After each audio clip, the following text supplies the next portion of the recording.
turn it into an ASMR. And, Eureka was my sexual awakening, and I watched Harry Potter for the first time at age 22.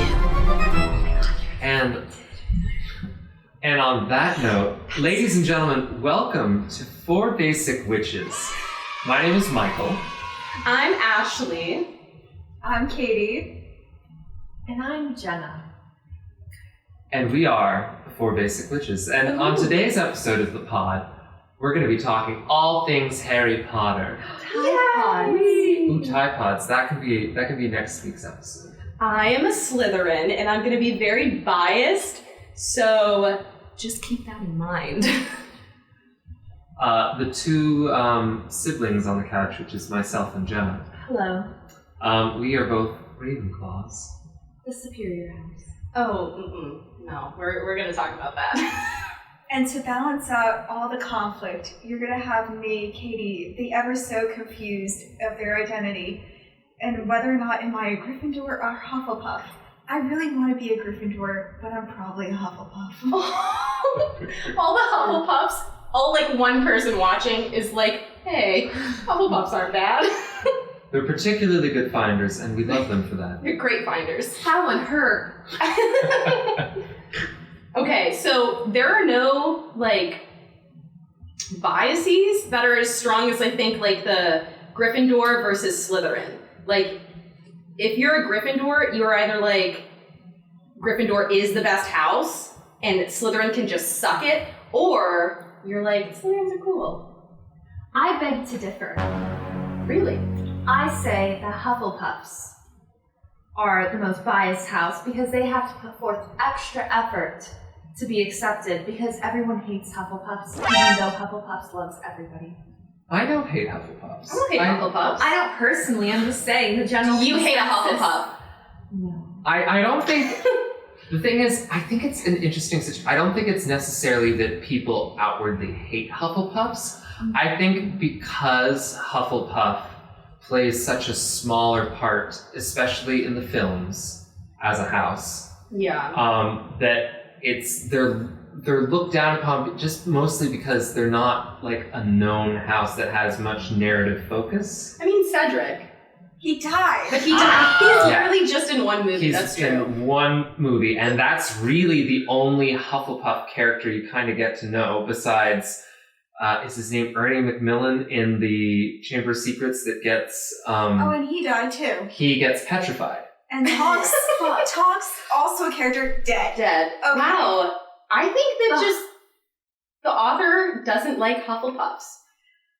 I would say it's not necessarily the hated house, but it's a forgotten house. Yes. A neglected house. It's the redheaded stepchild. Cheers. All the Weasleys. The Weasleys? Yes.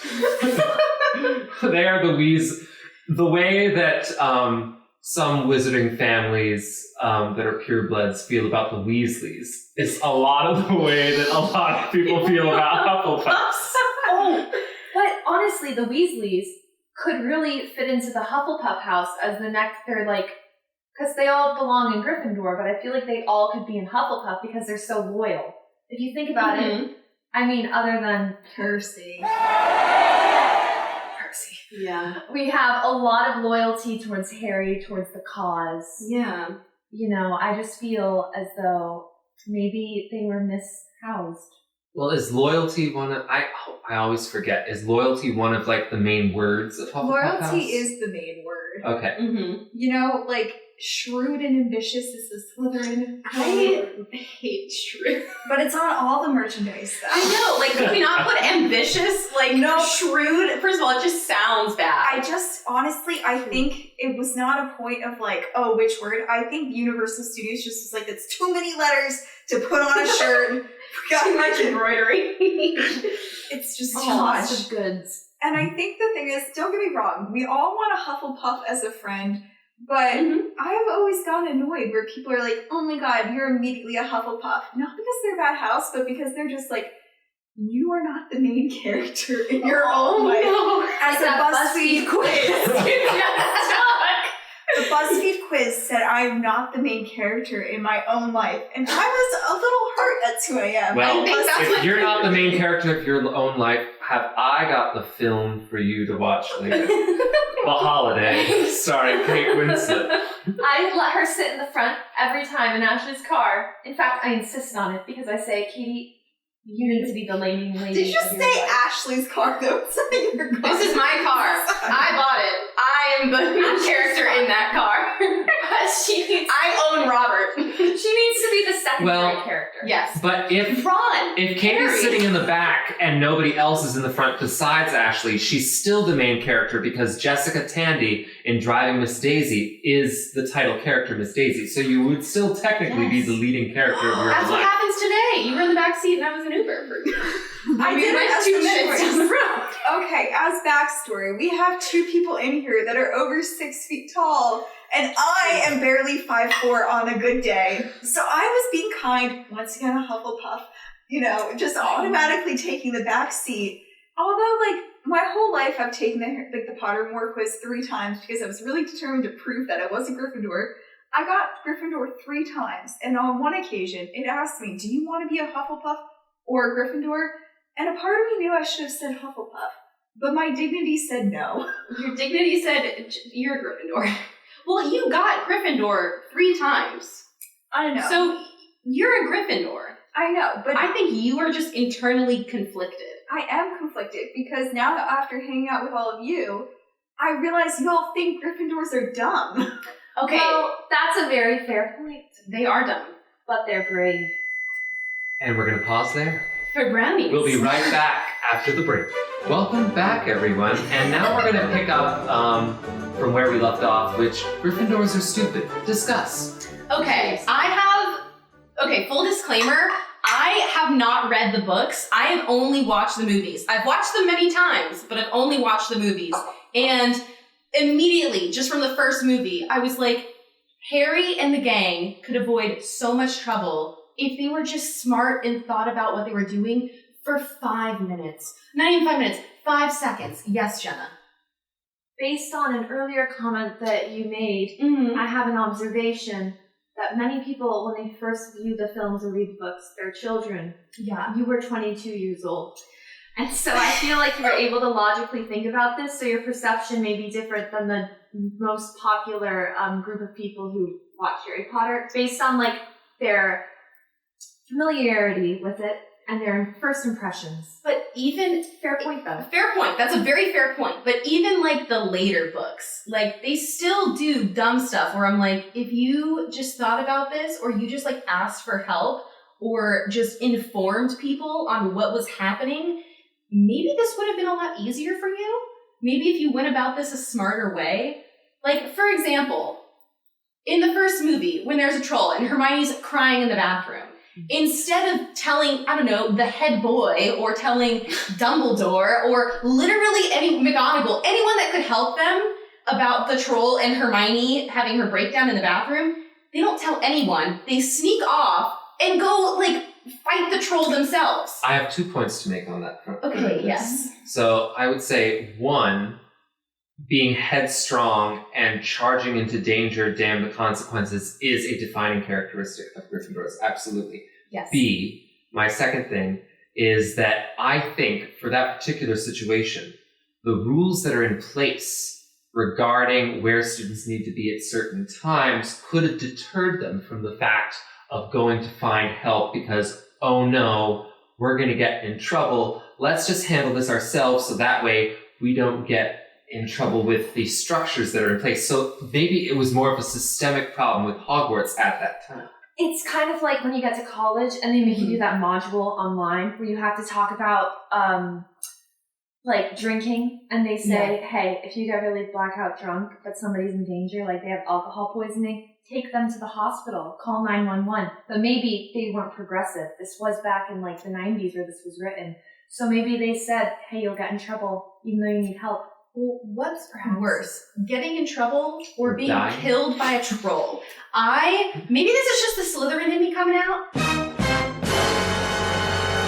I'd rather go get help. Okay, just a fair point. In the movie 3 or book 3, when they're shown their worst fears, with that sequence. Hermione's this expulsion. She doesn't fear death. So they probably figured Hermione would rather them, risk it for the biscuit instead of risking that she may get expelled or detention. Like that was her big fear motivator for the first several books. And then, she suddenly realized that maybe there's things worse than being expelled from school. Dying by being mauled by a troll. And another point to bring up about the troll moment is that they assumed, because the troll was in the dungeon, is what they had heard. And the bathroom was, I think, on the 3rd floor? Not in the dungeon. It's not in the dungeon. So, troll in the dungeon! Troll in the dungeon! Okay. Thank you. Anyway, but they were aware that the troll was anywhere else other than the dungeon. So they were only simply going to collect Hermione at the time. By the time they got there, they saw the troll entering the bathroom. They probably thought, oh shit, we do not have time to go and find somebody. Yeah. She could die in the time that we go and try to find somebody. Meanwhile, we're here, maybe the 3 of us at least can take it on. That could be the quick thinking that might have gone through their heads in combination with the headstrong damn the consequences. Yes. Okay. That does make sense. But I would still like to say, could have sent one of the 2 to go get someone for help. All right, who do you send? Do you trust Ron? Do you trust Ron? But do you trust Ron to go do that? Harry. But do you also trust him trust with his life? See, well, that gets into Ron as a person, and I'm not sure. We're not going to attack Ron. Jump we are not attacking Ron. Ron's a good person. He's a little is. confused. Yeah. He's just your typical teenage boy. He's like a wizard with ADD. Yeah. Ron's scared of spiders. I'm scared of spiders if they're big and hairy like Aragog. Aragog. Oh yeah, that Aragog, he's a real bad fella, Oh, you better look out there. 6 wielding, my favorite scene. With the pinchers. It's probably not going to get picked up, but I think that was probably the best part of this whole... No, I saw it get picked up. The pinches. I love that. But, yeah, I think that all the other houses just have a different lens because the book and the movies are told through Harry's perspective. So, of course, he's going to talk up The Gryffindor yeah.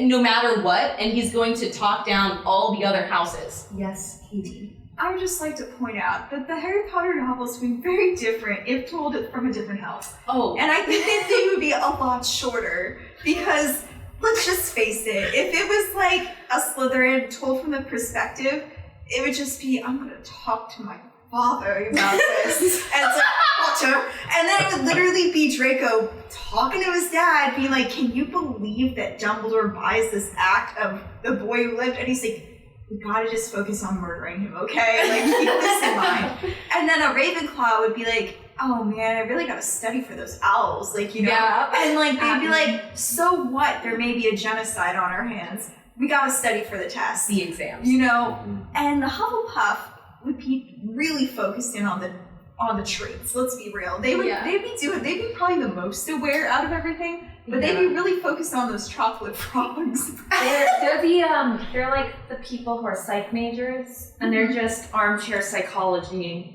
the entire situation. Thinking. It wouldn't surprise me if there's some puffs that were like, I wonder what's going on with those 3. Can you like a pup being like, can you just believe what they've been getting themselves into? Just, Like, oh my gosh, can they not follow the rules for like 2 minutes? Oh my god. And Oh we're my still God. house number 4 after all this. Oh my god, yeah, another thing for Hufflepuffs. They're always the bottom house. Yes, Jenna, I'm sorry. What were you going to say? Oh, thank you. Thank you so much. I really You're welcome. appreciate that. I was going to say that in general, when they talk about like the darkness factor, Mm-hmm. I feel as though through Harry's lens and through like the way that the world is, it kind of goes like Gryffindor to Hufflepuff to Ravenclaw to Slytherin. So Ravenclaws are kind of portrayed to be like more on the darker half of the spectrum of the schools, and yet they bring in Luna Lovegood and Cho Chang, and they say, look, we've got some good guys in there. Meanwhile, in Slytherin, they were like, look at these fuckers. None of them are good. And guess They're what? all shit. And guess what? The ambitious thing. I would question whether or not there's a Slytherin out there who would say, I want to be ambitious and I want to be the hero in this story. I'm going to go to the dungeon and I'm going to get that troll because I'm ambitious as fuck. Okay, thank you for your time. I feel like, okay, so to answer that last part of what you said, I don't think a Slytherin would say, I'm ambitious, so I'm gonna go try and kill this troll by myself. I think Slytherins have immense self-preservation. They just want to preserve their sense of self, their like perception by other people, how other people perceive them, and also just like their well-being. I myself as a Slytherin, I'm not gonna do something that's gonna put myself in harm's way. And if I'm gonna, like, if I have to do something, or there's a chance to do something that's gonna damage my reputation or how people see me, I'm not gonna do it. Like, I'm just not gonna do it. Which is probably why all these qualities is why you are so intrigued by the idea of a Gryffindor not thinking things through. Yeah, because you do. If, like, the first thing I would have done if I was like, oh, Jenna's crying in the bathroom, another Tuesday for her, you know? It really And there's a like troll that. on the loose. The last thing I'm gonna fucking do. I thought you were just referencing real life, but you were saying I'm like Hermione. Yeah. And And we're gonna hold there. for another brownie check. Did it hurt? Did it hurt? Your tongue? No, it hurt to be called Gryffindor after we just roasted them. Excuse me. You're hurt. Does anybody remember where we left off? I have not a damn clue. I do. Okay. Welcome back. We left off when Ashley was making a point about the connection between Slytherins and ambition and her own qualities reflected within Slytherin, I believe. Oh, yes. Okay. Yeah.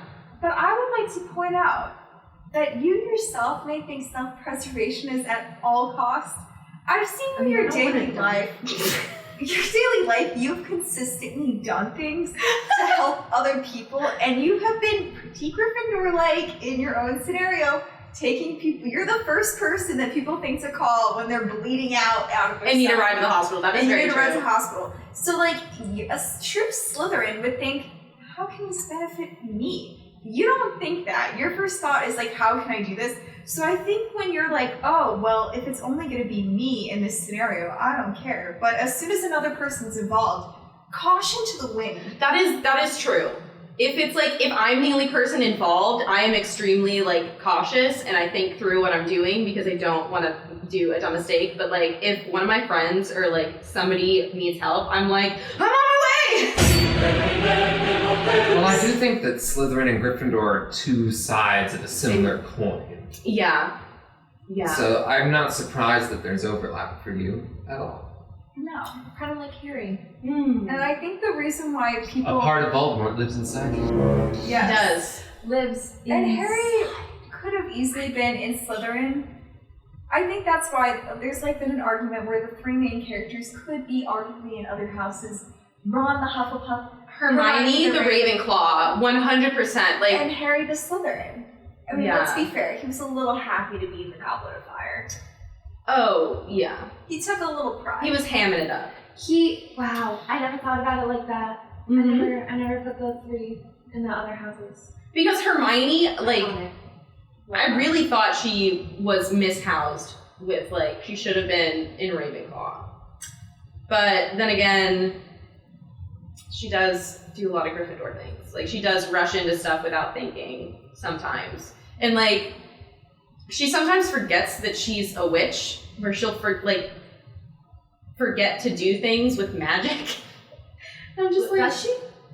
Yeah, there was one time where Ron was like, use magic or something like that. I forgot what the exact quote was. I don't know. I didn't read the books. But that's one of the things about like the houses are like these are characters that are well rounded and have great emotional and personality depth. So any like any one house isn't necessarily going to completely encompass all aspects of their personality. It's kind of like zodiac stuff. Like you have your rising sign, which is the sign that you present as, or something like that. Zodiac killer. Yes, and the Zodiac killer pops out of nowhere and stabs you in the back. Yes. But like, there's different aspects of like the full like chart of your zodiac that make up like your entire personality. I'm not a big zodiac person, so I couldn't say exactly what is what. But that is one of the reasons why, like, yeah, I'm not sure where I was going with that. I think you're just saying that I love that. everyone, like, there's different types of bravery, even in Gryffindor, or different types of smart. Like, I think, like, when we, if we all know Luna, usually we wouldn't put Luna right away in Ravenclaw until we get to know that person. Because she's a little wacky, and you don't automatically think wacky people as smart people. But she is really smart. Yes, Jenna, the Ravenclaw. I identify, I think personally, with Luna Lovegood. I thought you were going to say Snape. I mean, I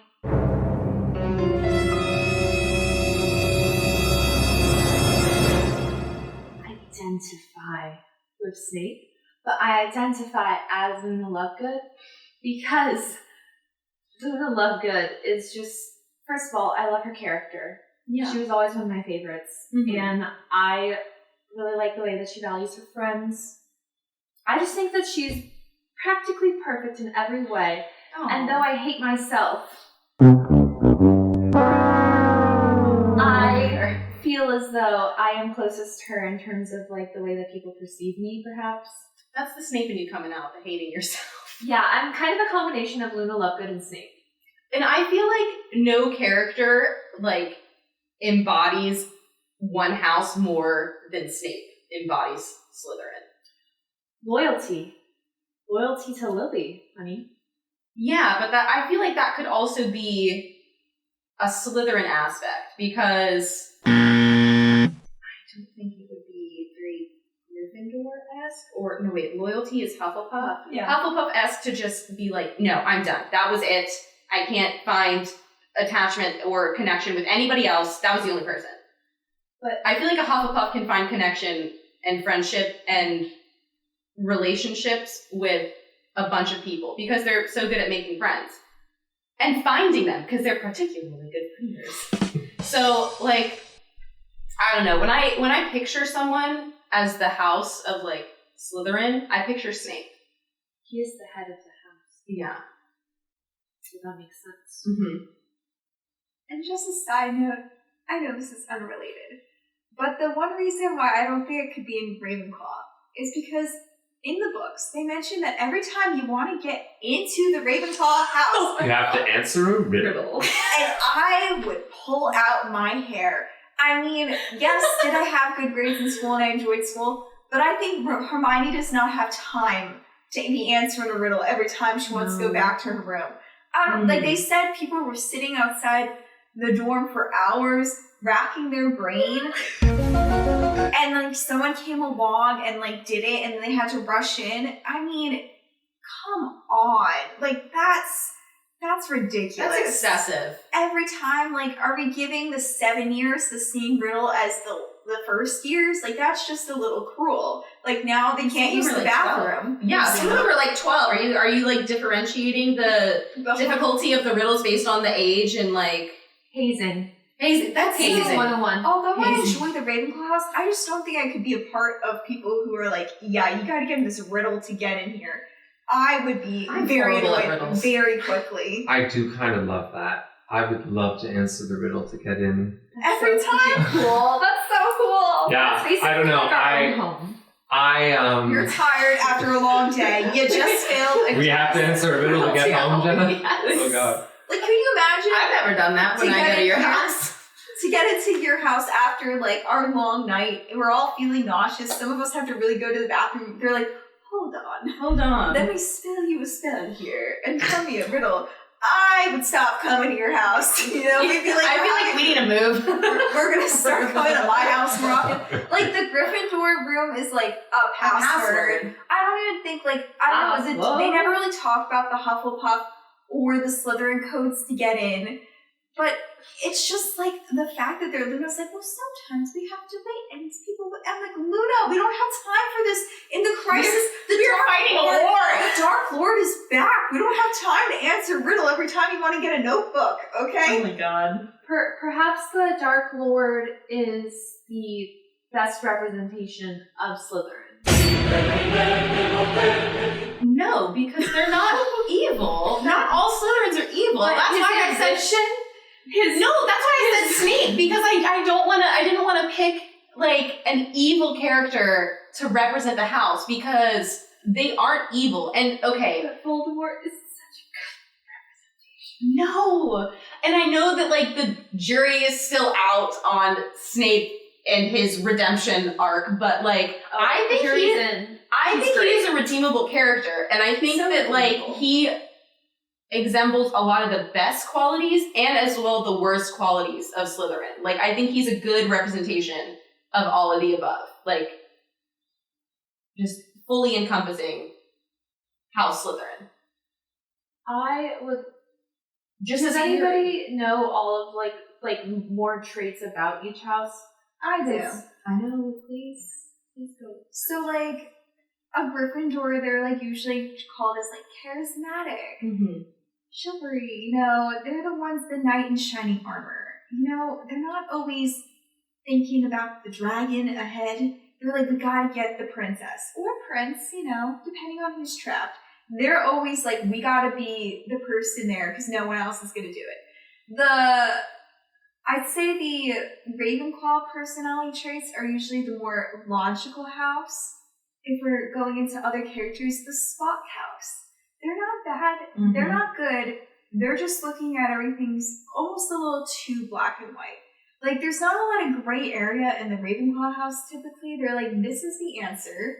This is the way you're going to go. It's just like the pursuit It's of just truth this. and knowledge. And according to the song, Sweet Hufflepuff takes the rest. So we're just kind of lumping Hufflepuff. Once again, why I get annoyed when people are like, oh, you're a Hufflepuff. I'm like, I enjoy the Hufflepuffs, but when you say it like that, you're making me sound like I'm the last pick on the soccer team, which I have been all the time.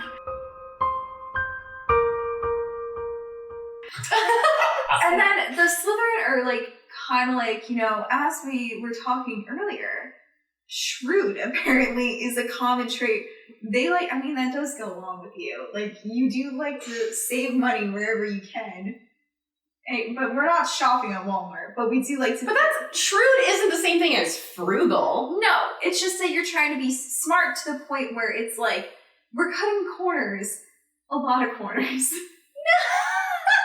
But like, no, but I think the Slytherin are just known as being very ambitious, which is like a difference between you're like, oh, that's very close to brave, but I think it's not being like, oh, there's always kind of like, oh, what can this be happening for me? Or at least that's like the lens.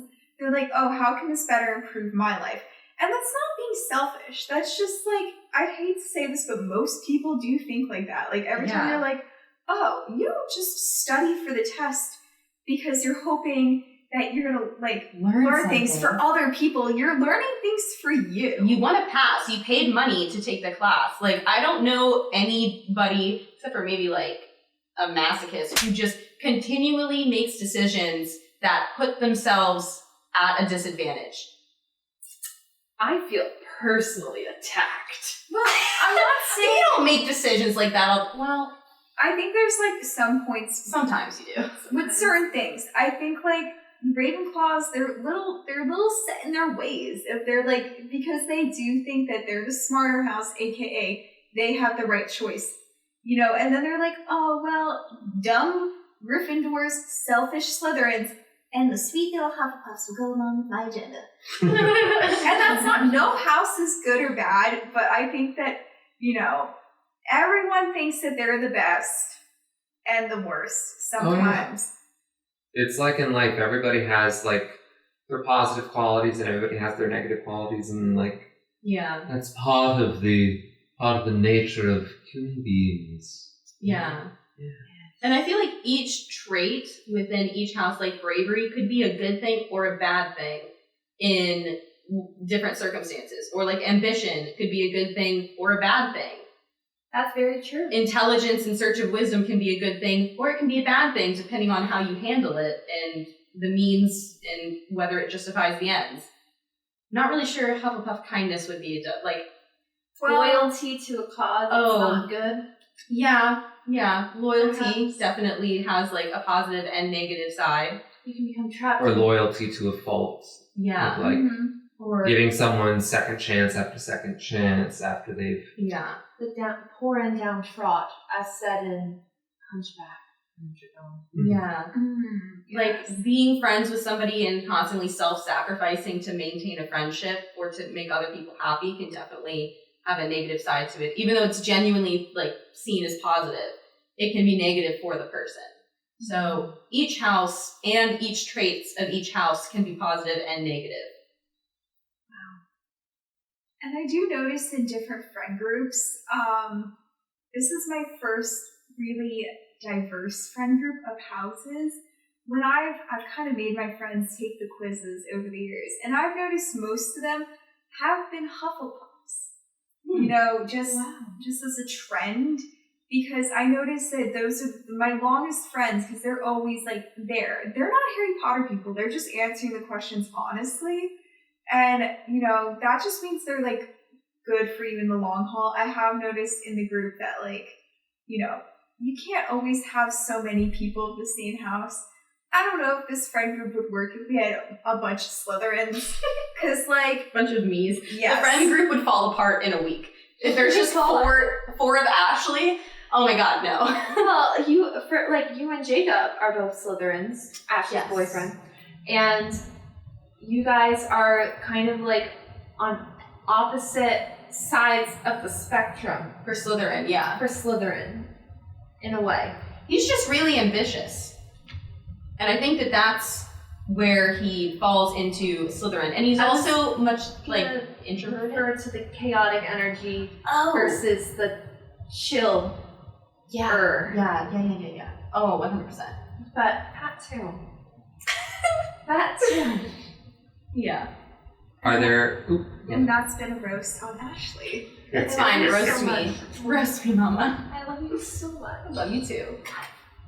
Are there any, anything else that you guys feel you need to say about the different houses? Air out about our houses. Yeah. Or do you want to move on to talking about a specific character, or do we want to wrap things up? We can talk about different characters at a different podcast. I feel like that'll be a long conversation about Snape. And I have very strong negative feelings towards Dumbledore. I don't like him. And Draco, I fucking have so much like sympathy for Draco. I think he was just a tortured soul. And so that's gonna take a long time to unpack on the next episode of 4 Basic Witches. Well, thank you all, listeners at home, for joining us on 4 Basic Witches while we've been chatting today about things about the houses. This has no structure, Harry Potter. and it's going to be a nightmare for you to edit later. I am so sorry. I think we did pretty good for staying on topic. Only 2 brownie breaks. Order! I must have order. I must have water. Goodbye. Goodbye. Bye-bye. Bye-bye now. Bye now.